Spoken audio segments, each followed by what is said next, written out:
Howdy folks, and welcome to Path of Exile Roleplay builds. Today we're talking about the Demonologist. You'll notice I use the ancient spelling of demon, just because I felt like being pretentious and wanky and whatnot, but as far as I understand, it is still pronounced Demonologist, not Daemonologist. So, the more you know. Anywho, let's get to it. So this is another minion build. I know I seem like a one-trick pony, but I will get to some more diverse stuff later, don't worry. I'm just very much on a minion kick right now. I want to do some cool stuff with minions. It is very much different to my previous build, the Necromancer, however. The Necromancer was better at handling large groups of enemies with its detonate dead and whatnot, whereas the Demonologist, I find, so far, is a little slower handling big groups, but a lot better and safer dealing with strong single enemies, so bosses and uniques and stuff like that. So the main concept behind the Demonologist is we're rocking skeletons and we're rocking raging spirits.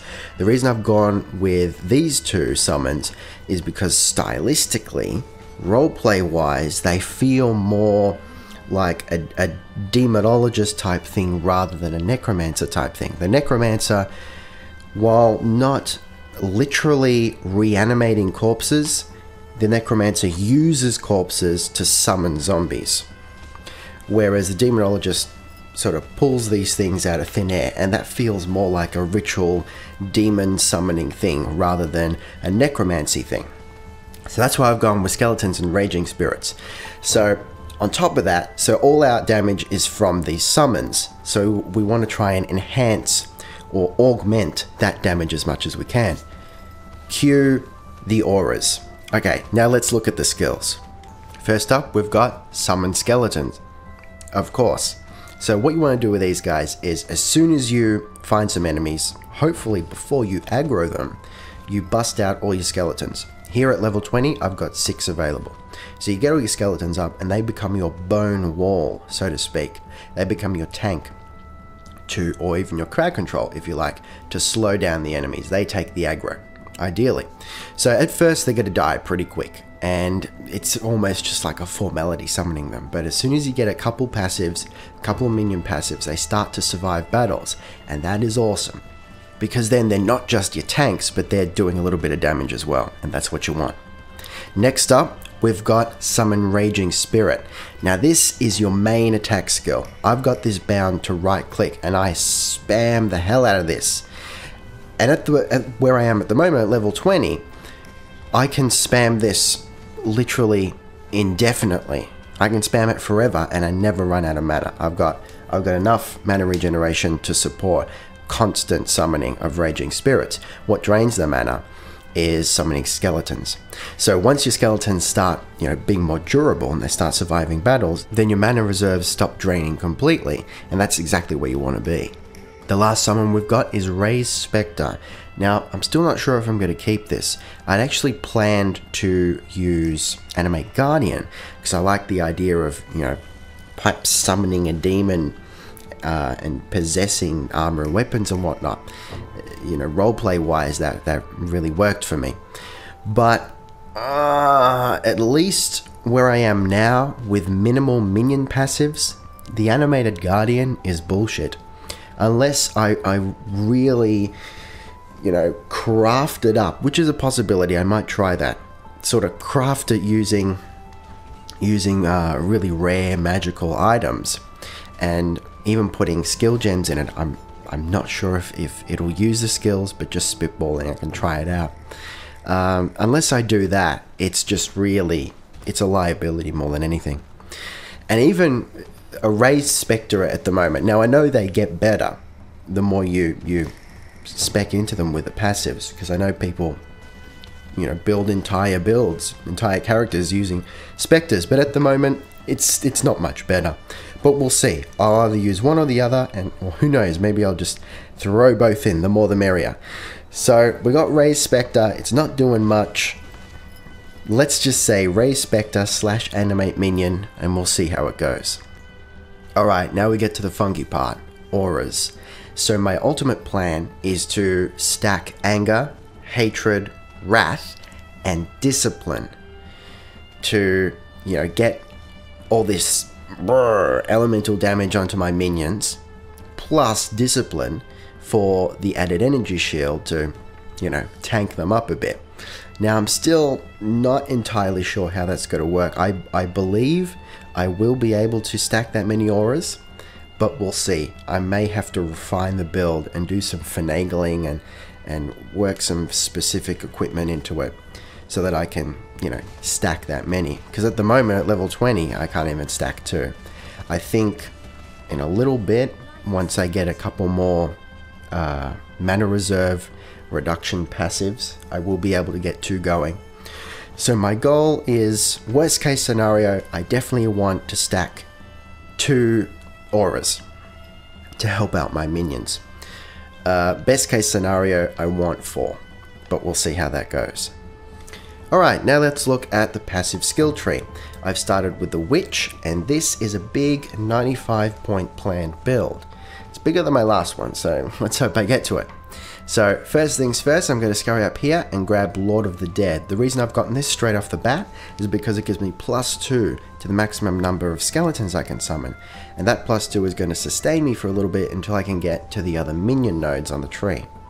Then I'm going to come down here, and you will notice that I've grabbed these 2 strength nodes here. The reason for this is hatred and anger require dexterity and strength respectively to to level up to the max. So I've grabbed a couple of extra dexterity and strength nodes around the tree where they're convenient so that I can potentially level them up to the absolute top. And I believe, if memory serves, you need 95 dexterity and strength to level those 2 auras up to the max. Next, we're going to come and get these aura specific nodes right here, paying particular attention to reduced mana reserve. That's what we want, so we can stack more auras eventually. And then we're going to come down here, and again we're going to rush to these 2 aura clusters right here. This little cluster of grave intentions right here, we're going to skip that for now, but we'll come back to it. Then we're going to come across here, and this is where the majority of the minion nodes are. Again, I feel that I'm going to skip them for the most part, and rush the big aura cluster right here, and then all the way down here closer to where the Marauder starts, and get this tiny little aura cluster there, and that's the last one on the tree.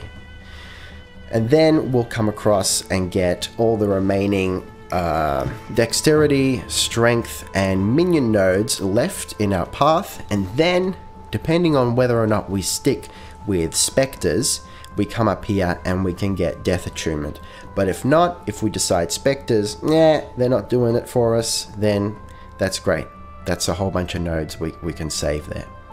The only other thing I'd add to that is picking up some increased cast speed nodes where it's convenient, because that's going to increase the speed at which you can cast Summon Raging Spirit, which also increase the number of Raging Spirits you can get out on the field at any one time. At the moment, the max I can get is 5 for a split second, but the absolute max, the limit on the skill itself, is 50 Raging Spirits, so there's a lot of headroom there. So the cast speed is hopefully going to get you substantially more Raging Spirits out at any one time, and that means more damage per second. So there you go, that's the passive skill tree for the Demonologist. Alright, now just a small note concerning the future. I would very much like to get Vaal Summoned Skeletons. Aside from the fact that thematically, roleplay wise, it's going to be very appropriate for the Demonologist to summon this huge pack of hellish skeletons going around and causing shit. Aside from that, I feel it's going to be a great sort of oh shit skill for when you come across a particularly difficult boss and you either, worst case scenario, just need some cannon fodder to give you enough time to do some damage without getting hit, or best case scenario, you get a whole lot more damage from a bunch of other skeletons. Just to give you an idea of how the skill works, this is according to the wiki, by the way, you get, at level 1 of Vaal Summoned Skeletons, you get 14 warriors, 2 archers, and 1 general. At the max level, level 30, according to the wiki, is 25 warriors, 12 archers, 8 mages, and 1 general, for a total of 46 skeletons on the field. That's cool, guys. I really want to be a part of that. So I haven't found the skill yet, but I will keep delving into corrupted areas to see if I can get my hands on it. Otherwise, I might just have to bite the bullet and trade for it, though I did want to keep these roleplay builds as a self-found experience. Anywho, that's all from me. That's my Demonologist build. Hope you like it. Let me know what you think. Of course, if there are any discrepancies or any ideas that you would like to add, and of course, check out the passive skill tree in the link in the description. And if there are any shorter routes that you have noticed, shorter routes to key skills, let me know. Because I'm just one man, you know? Just one man. I make mistakes. Anyway, thanks for watching. And make sure you check out my debut album, Shameful Self-Promotion. I'll put a link to that in the description as well. Thanks for watching, guys, and I'll see you next time on Path of Exile Roleplay Builds.